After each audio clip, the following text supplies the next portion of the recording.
नमो अरिहंताणम नमो सिद्धाणम नमो आर्याणम नमो विजायाणम नमो लोये सवसावणम।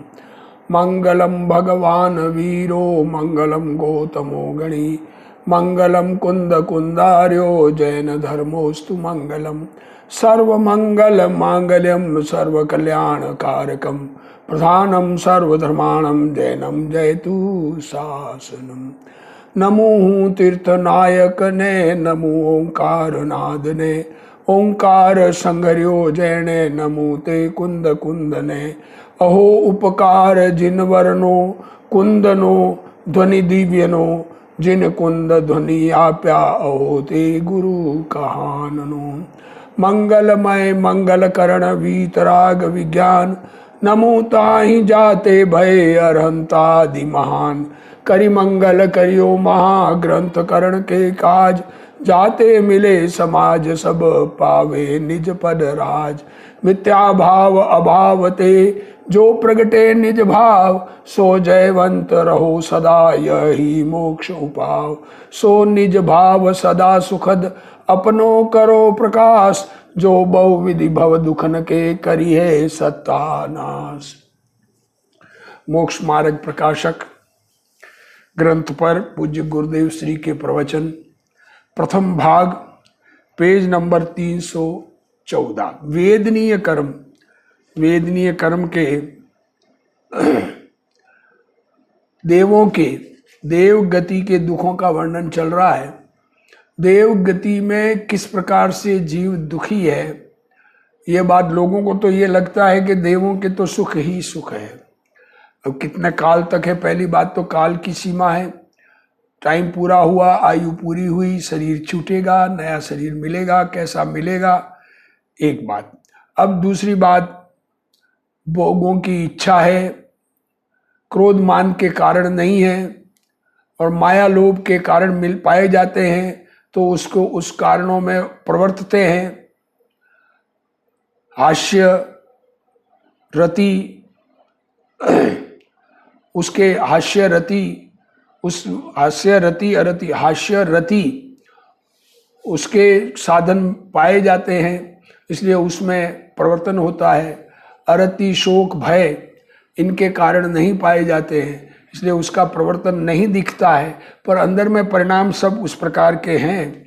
और इच्छा बहुत है, तो जब इच्छा है तो दुख है। जब तक इच्छा की अनुकूलता है, इच्छा के अनुसार पदार्थ मिल जाते हैं, पर इच्छा रूप दुख जब तक नहीं पदार्थ मिले उस पीरियड का दुख, मतलब भोगों में लगता है, इसका मतलब भोग की इच्छा रूपी दुख कितना, ये बात कही गई। अब देवों में भी ऊपर जाते हैं तो कषाय मंद है, नीचे के देवों में भवनवासी व्यंतर ज्योतिष में तो कषायों की थोड़ी अधिकता है, फिर उसके बाद कल्पवासी देवों में विमानवासियों में थोड़ी सी कषाय कम है। अब उनके देखो वेदनीय में साता, वेदनीय में साता का उदय बहुत है। वहाँ भवंतरिक में थोड़ा है, भवंतरिक में साता थोड़ी है। वैमानिकों के ऊपर ऊपर विशेष है। इष्ट शरीर की अवस्था, शरीर अच्छा खूबसूरत, स्त्री महल पत्नी भी होती है, स्त्रियों को भी भोग की उसी प्रकार की इच्छा होती है। महल आदि सामग्री का संयोग पाया जाता है तथा कदाचित किंचित असाता का भी उदय किसी कारण से होता है। देखो सामान्य रूप से तो साता ही है, किसी कारण से कभी कभी असाता का उदय भी होता है। देखो सब चीज अनुकूल मिलना, अनुकूल रहना, अरे दो जीव के भाव मैच होना कैसे होते हैं। देवगति में पुण्य का उदय विशेष होने से ऐसे मैच वाले जीव साथ में जन्म लेते हैं। देखो निकृष्ट देवों के कुछ प्रकट भी है। देखो निकृष्ट देवों के असाता का उदय प्रकट भी है, कोई दूसरा देव आ जाता है लड़ने के लिए, परंतु उत्कृष्ट देवों के विशेष प्रकट नहीं है असाता का उदय।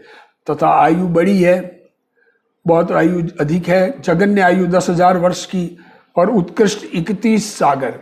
यह अज्ञानी की उत्पत्ति का स्थान 31 सागर तक का है। उसके ऊपर इससे अधिक आयु के धारी मोक्ष मार्ग प्राप्त किए बिना नहीं होता। 31 सागर से अधिक आयु उन्हीं की होती है जिन्होंने मोक्ष मार्ग प्राप्त किया है। सो इतने काल तक विषय सुख में मग्न रहते हैं। क्या कहना चाह रहे, अरे विषय सुख की इच्छा भी है, प्राप्ति भी है, भूख लगी, कंठ में से अमृत झर गया, क्या कहें, भोग की इच्छा हो तो देव पत्नी हाजिर है, उसको भी समान रूप से इच्छा होती है। ये उदय ऐसा होता है वहां पर। जब पाप का उदय हो, पुरुष को इच्छा हो, स्त्री को ना हो, तो भोग की वांछा पूरी नहीं होती है, पर वहां पूरी हो जाती है। परंतु इच्छा है तब तक तो दुख है। पूर्ति होना भी दुख का ही कारण है, सुख का कारण नहीं है। तथा नाम कर्म की देव गति आदि सर्व पुण्य प्रकृतियों का ही उदय है, इसलिए सुख का कारण है। और गोत्र में उच्च गोत्र का ही उदय है, इसलिए महंत पद को प्राप्त है। इस प्रकार इनको पुण्य उदय की विशेषता से इष्ट सामग्री मिली है। ये सेम देवों के अगर पुण्य उदय की विशेषता से इष्ट सामग्री मिली है, तो मनुष्यों में भी जिनको इष्ट सामग्री की उपलब्धता है वो पुण्य का उदय है। कोई कहे कि मैंने मेहनत से कमाया है, तो ऐसा है नहीं। और कसायों से इच्छा पाई जाती है। देखो, इच्छा तो है, इसलिए उसके भोगने में आसक्त हो रहे हैं। इच्छा होती है तो भोग में आसक्त हो रहे हैं, परंतु इच्छा अधिक ही रहती है। देखो क्या कह रहे हो, भोग होते हुए भी उससे अधिक इच्छा होती है, तो इच्छा की पूर्ति सर्व रूप से किसी को भी हो सकती नहीं। इच्छा का निरोध होना, आत्मा में एकाग्र होकर इच्छा की उत्पत्ति न होने देना, यही उपाय है। अब देवों के इच्छा होते ही सामग्री मिल जाती है, तो इच्छा निरोध के कारण नहीं उपलब्ध होते हैं, मनुष्य पर्याय में विशेष होते हैं, इसलिए सुखी नहीं होते, देव सुखी नहीं होते। उच्च देवों को उत्कृष्ट पुण्य उदय है, कषाय बहुत मंद है, इच्छाएं भी कम है, पुण्य का उदय उत्कृष्ट है, तथापि उनके भी इच्छा का अभाव नहीं होता, इसलिए परमार्थ से दुखी ही है। इस प्रकार संसार में सर्वत्र दुख ही दुख पाया जाता है। इस प्रकार पर्याय अपेक्षा से दुख का वर्णन किया। देवों के देखो, वेदनीय कर्म में साता का उदय बहुत है, उनमें भवंतरिक देवों में थोड़ा है, तथा वैमानिक देवों में ऊपर ऊपर के देवों के अधिक है। शरीर की इष्ट अवस्था तथा स्त्री मकान आदि सामग्री का संयोग होता है। जैसा मकान चाहिए उपलब्ध हाजिर रहता है। कल्प वृक्ष तो है ही। कदाचित किंचित असाता का उदय भी उनके किसी कारण से होता है। वह असाता का उदय हल्के देवों में के कुछ प्रकट भी है। असाता का उदय भी होता है किंचित। अरे इंद्र ने ऑर्डर दे दिया हाथी, अब जो हाथी बनने का जिस देव के नियोग हो, ऐरावत हाथी बन के भगवान का जन्माभिषेक भी करते हैं, पर सामान्य रूप से भी उनको उस प्रकार का कार्य करना पड़े। वहाँ पर ऑर्डर ही चलता है। परंतु उत्कृष्ट देवों में वह विशेष प्रकट नहीं है। उत्कृष्ट देवों में, ऊंची देवों में ऐसा असाता का उदय प्रकट नहीं है। उनका आयुष्य बहुत है, कम से कम 10,000 वर्ष और अधिकतम 31 सागर है। देवों में 31 सागर से अधिक आयु सम्यक दृष्टि मोक्ष मार्गी के सिवाय अन्य को नहीं होती। 9वें ग्रेवेक से ऊपर भावलिंगी संत मुनिराज ही जाते हैं। 9वें ग्रेवेक से ऊपर भावलिंगी संत मुनिराज, वो ऊपर के देव सर्वार सिद्धि आदि में, अनुतर अनुदिश सर्वार सिद्धि में भावलिंगी संत ही जाते हैं। द्रविलिंगी ग्रेवेक में भी द्रविलिंग धारण किया हुआ हो तो जा सकते हैं, बाहर से वस्त्रधारी तो ग्रेवेक में भी नहीं जाते हैं। मिथ्या दृष्टि को स्वर्ग की 33 सागर की आयु नहीं होती। तथा अज्ञानी जो जीव स्वर्ग में इतने लंबे काल तक विषयों में ही मग्न रहता है।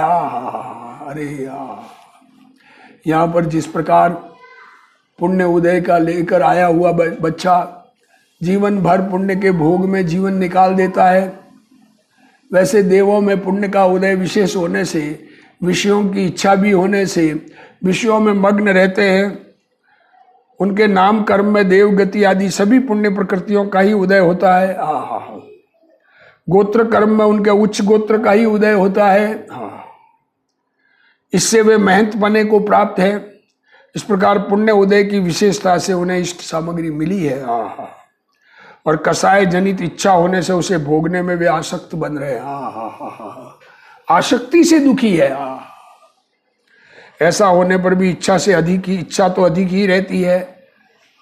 जितना मिला उसमें अज्ञानी को संतोष नहीं है, इस कारण वे सुखी नहीं है। मिला उसमें संतोष न होने से सब सामग्री मिलते हुए भी देव दुखी है।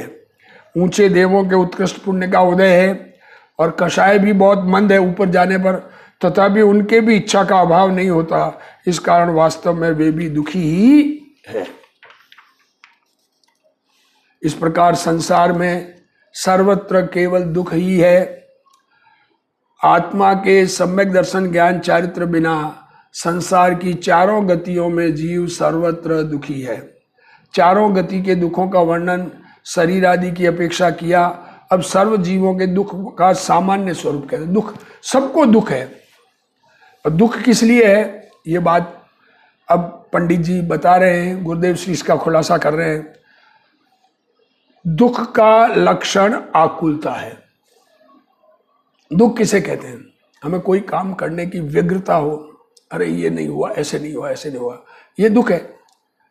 और आकुलता इच्छा होने पर होती है। आकुलता तब होगी जब इच्छा होगी। चार प्रकार की इच्छाएं हैं। इस संसारी जीव के अनेक प्रकार की इच्छाएं होती है। इस कारण उन इच्छाओं की आकुलता से सभी जीव दुखी है। इच्छा के चार प्रकार है। चार प्रकार की है। इच्छाएं तो बहुत है, इच्छाएं तो अनंत है, हर एक में दुख है, परंतु चार भागों में विभक्त किया पंडित जी ने। पहला भाग, एक इच्छा तो विषय ग्रहण की है। क्या कहा? देखने जानने की। उससे ये देखना जानना चाहता है। कोई भी चीज हो, अरे उसमें वहां क्या हुआ, धारावाहिक देखते ना सीरियल, तो कल क्या हुआ नहीं देखा, वो देखने की इच्छा। अरे उसमें क्या हुआ, क्या फर्क पड़ता है, पर इच्छा होती है। जैसे वर्ण देखने की, रंग राग गाना आदि सुनने की, अव्यक्त को जानने, जो व्यक्त सामने नहीं दिख रहा है उसको देखने की। कोई रानी पर्दे में रहती है तो सबको उसको देखने की इच्छा होती है, ये पर्दे में रानी कैसी है इत्यादि इच्छा होती है। वहां अन्य कोई पीड़ा नहीं है, तकलीफ कुछ नहीं है, दर्द कुछ नहीं है इस इच्छा में। विषय इच्छा में दर्द नहीं है, पर जानने देखने की व्यग्रता से आकुलता हो रही है। परंतु जब तक देखता जानता नहीं है तब तक महाव्याकुल होता है। अरे मैंने कश्मीर तो घूमा ही नहीं, वहां कैसी, मैंने तो देखा ही नहीं। अरे क्या देख के क्या कर लेते? इस इच्छा का नाम विषय है। एक तो विषय ग्रहण की इच्छा है, विषयों में सुख मानकर उन्हें ग्रहण करना चाहता है, देखना जानना चाहता है। अमुक रूप देखूं, कोई हीरोइन हो उसका चेहरा देखना है, हीरो हो उसका देखना है, डांस कैसा किया वो देखना है। अमुक राग सुनूं, कोई गाना गा रहा हो, और सुगंध सूंघूं, किसी की गुप्त बात आदि जानने की इच्छा होती है। अगला क्या क्या क्या क्या बात कर रहा था, क्या कर रहा था। राजा की रानी पर्दे में रहती है, वहां ऐसा लगता है कि न जाने रानी कैसी होगी।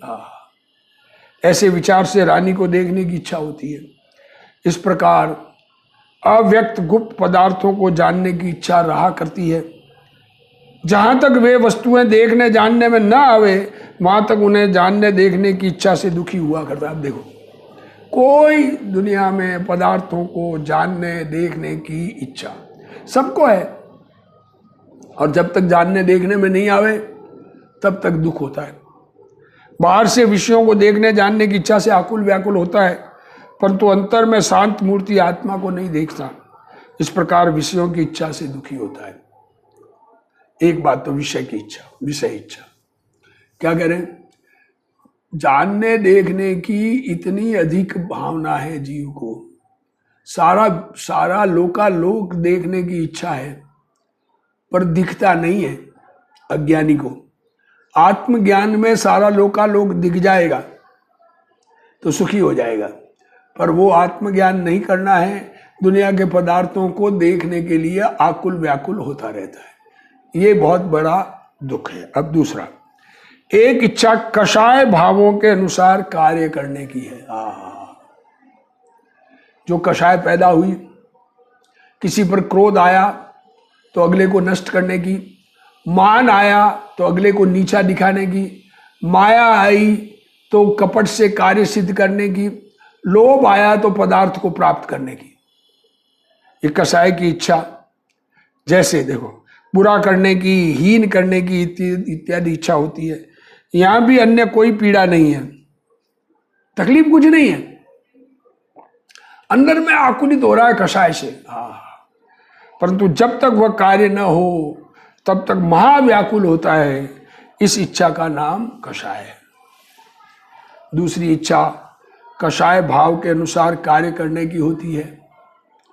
क्रोध होने पर किसी को मारने की, किसी का बुरा करने की इच्छा होती है।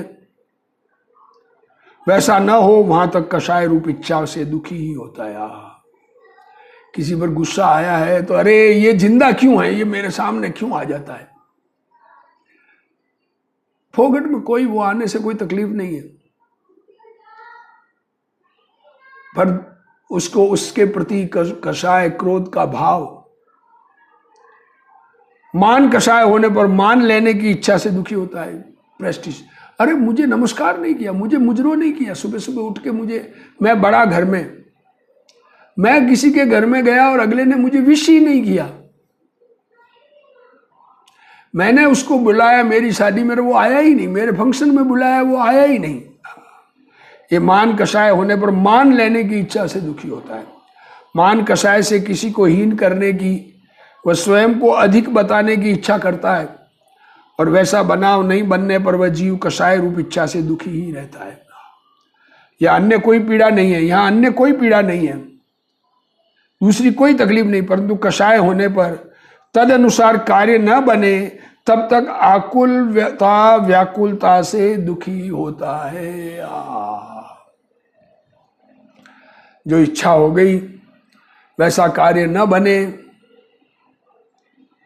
अरे मैं उसको खत्म करना चाहता, हुआ ही नहीं हो, उसके लिए बड़ा चिंतित रहता है।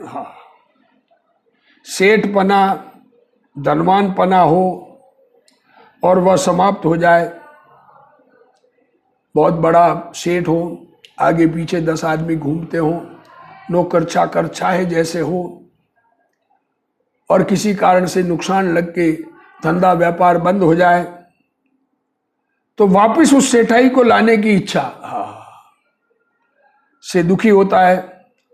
माया करता है, उसके लिए माया कर कपट करता है, लोभ करता है, अगले का किसी का कैसे छीन कर मैं वापस सेठ बन जाऊं। इस प्रकार अनेक प्रकार से कषाय करके तदनुसार कार्य करने की इच्छा करता है, परंतु पुण्य बिना पैसा वैसा होना संभव नहीं है। इस कारण जीव इच्छा से व्याकुल बना रहता है। इच्छा मिटने पर ही दुख मिटता है। वो इच्छा मिटेगी तो दुख मिटेगा, तो इच्छा उत्पन्न ही नहीं हो ना तो सुखी हो जाएगा। कषाय पैदा ही नहीं हो, ऐसा उपाय हो तो सुखी हो जाए, या तो इच्छा मिट जाए, पदार्थ को वर्णमन हो जाए पदार्थ वैसा, पर होते नहीं है। मैं तो ज्ञानानंद स्वरूप हूं, मैं ज्ञान आनंद का पुतला चैतन्य भगवान हूं, मुझे क्रोधादि करना है ही नहीं। इच्छा भी मेरे स्वरूप में नहीं है, ये क्रोध आदि मेरा स्वरूप नहीं है, ऐसा समझे तो पर का भला बुरा करने की मान्यता मिट जाएगा और इच्छा बहुत अल्प हो जाए। जब सत्य वस्तु स्वरूप समझे, पदार्थों का परिणमन हमारे आश्रित नहीं है, अनादि निधन वस्तुएं भिन्न भिन्न अपनी मर्यादा सहित परिणमित होती है, ये बात समझ जाए तो इच्छाएं घट जाएं। इस प्रकार ज्ञानानंद स्वरूप आत्मा को समझकर इच्छा मिटावे तो दुख मिटे। अज्ञानी जीव या तो विषयों को जानने देखने की इच्छा से दुखी होता है, पदार्थों को जानने देखने की इच्छा, अभी चुनाव हुआ, कहाँ कितने वोट परसेंटेज पड़े, कहाँ नहीं पड़े, जब तक नहीं ख्याल में आवे तब तक दुखी रहता है। अखबार लाके पढ़ो, न्यूज में देखो, और क्या करना है, तो दुखी रहता है उससे। और यह कषाय भाव अनुसार कार्य करने की इच्छा से दुखी होता है। ये दो इच्छाएं, विषय इच्छा और कषाय इच्छा। अब तीसरी इच्छा पाप के उदय से जो शरीर में बाह्य अनिष्ट कारण मिलते हैं उनको दूर करने की होती है। बाहर में प्रतिकूल संयोग, उनको हटाने की इच्छा होती है। जैसे रोग, बीमार हुआ तो ठीक होने की, दर्द हो रहा है तो मिटाने की, भूख लगी है तो खाना खाकर मिटाने की आदि का संयोग होने पर उसे उन्हें दूर करने की इच्छा होती है। सो यहाँ यही पीड़ा मानता है, ये पीड़ा है ऐसा मानता है। जब तक वह दूर हो तब तक दूर ना हो वह तब तक महाव्याकुल रहता है। इस इच्छा का नाम पाप का उदय है। अब देखो, विषय इच्छा, कषाय इच्छा, अब पूर्ति तो पुण्य के उदय अनुसार होती है, अनुकूलता मिलती है पुण्य के उदय से। अब पाप का उदय हो तो प्रतिकूलता रहती है, तो यही दुख है।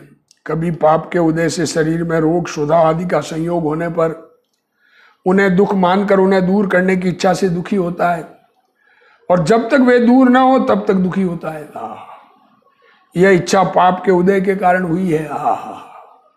ये मानता नहीं पाप के उदय के कारण हुई। कोई लड़ने आ रहा है, कोई हमको पीटने आ रहा है, कोई हमारे इच्छा के विपरीत कार्य कर रहा है, तो ये हमारे पाप का उदय है, ये समझ में नहीं आती। अगले को कारण मानकर उसको नष्ट करना चाहता है, परंतु पाप का उदय दूर करने की इच्छा हुई है। इस प्रकार इस इच्छा को पाप का उदय कहा है। पाप का उदय होने पर उसमें दुख मानकर उसे दूर करने के लिए आकुल व्याकुल होता है। जीव को संसार अवस्था में दुख है, दुख का कारण आकुलता है। जीव 5 इंद्रियों के विषयों की इच्छा से आकुल व्याकुल होकर दुखी होता है। अपने ज्ञानानंद स्वरूप मैं ज्ञानानंद स्वभावी हूं, ऐसा अपने को जानने की और दृष्टि में होने पर से विषयों को जानने देखने की इच्छा से आकुल व्याकुल होता है। क्या कह रहे हैं? अपन ज्ञानानंद स्वभावी चैतन्य भगवान, उस पर दृष्टि नहीं हुई और विषयों को देखता जानने की इच्छा है, तो उस देखने जानने की इच्छा से आकुल होता है। अपने भगवान को देख ले तो ये इच्छाएं मिट जाए, क्योंकि अपने को जरूरत ही नहीं है किसी की। ज्ञान में जानने में आना हो आवे, पर हमको किसी पदार्थ की जरूरत नहीं, आवश्यकता नहीं है।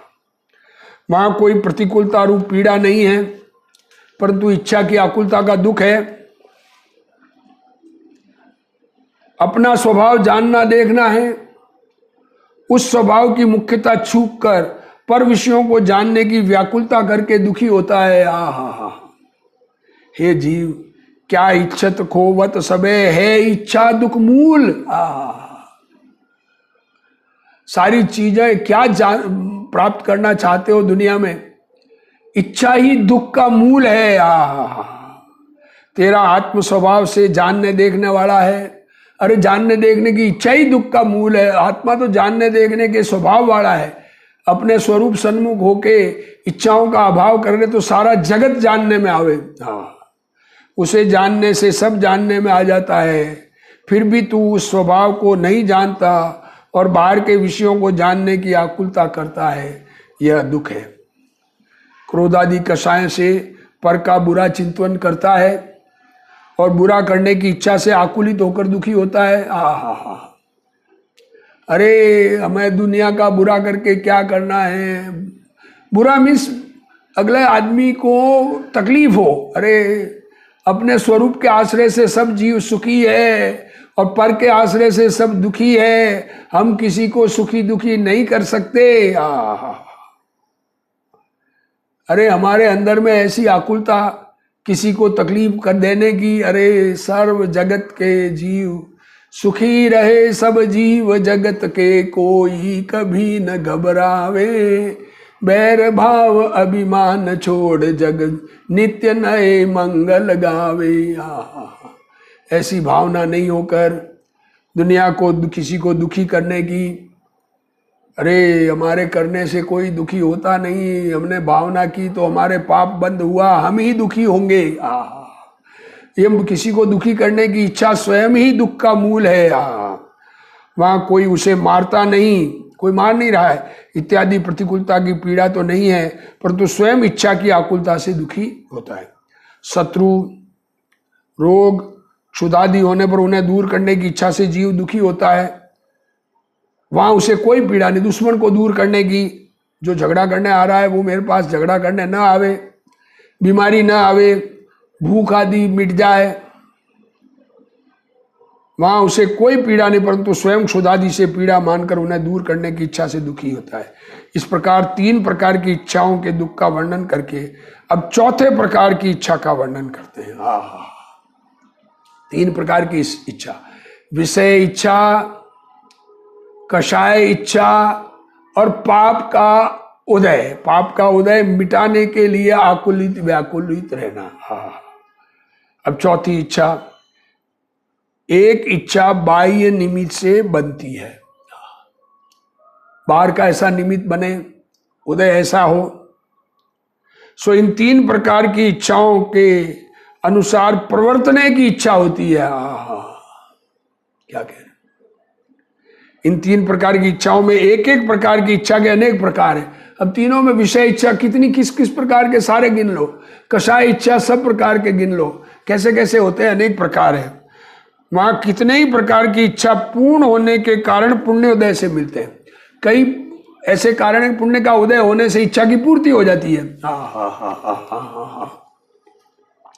किसी को बिगाड़ने की इच्छा हो, पुण्य का उदय हो तो अगले का बिगाड़ हो जाए। अरे तुम्हें क्या लाभ है ऐसी इच्छा से, क्या कहें। पर हमारे पुण्य का उदय हो तो हो जाए, इसको पुण्य का उदय कहते हैं। किसी के भला करने की इच्छा हो, अगले का भला हो जाए। किसी को कुछ देने की इच्छा हो, अगले को दे भी जाए। ये पुण्योदय से मिलता है, परंतु उनका साधन एक साथ नहीं हो सकता।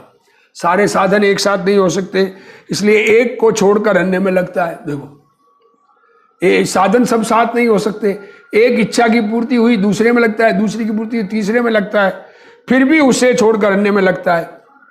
जैसे किसी को अनेक प्रकार की सामग्री मिली है, बहुत सामग्री मिली, घर में सब कुछ है, नाना धाना बर्तन वगैरह भांड वगैरह, सिनेमा टीवी सब घर में बनाए हुए।